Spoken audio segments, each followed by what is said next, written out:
Kapolda Jawa Barat Irjen Pol Suntana mengatakan pelaku bom bunuh diri di Polsek Astana Anyar membawa 2 bahan peledak. Hal itu diketahui usai polisi melakukan pengecekan di lokasi kejadian.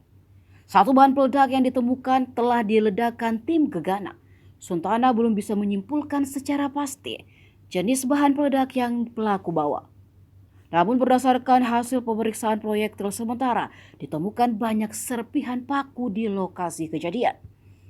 Saat ini Suntana memastikan area Polsek Astana Anyar telah steril dan tidak ditemukan lagi bahan peledak.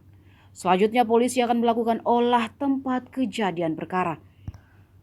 Mabes Polri mengungkapkan ada 1 anggota polisi yang meninggal akibat ledakan bom bunuh diri di Mapolsek Astana Anyar, Kota Bandung, Jawa Barat.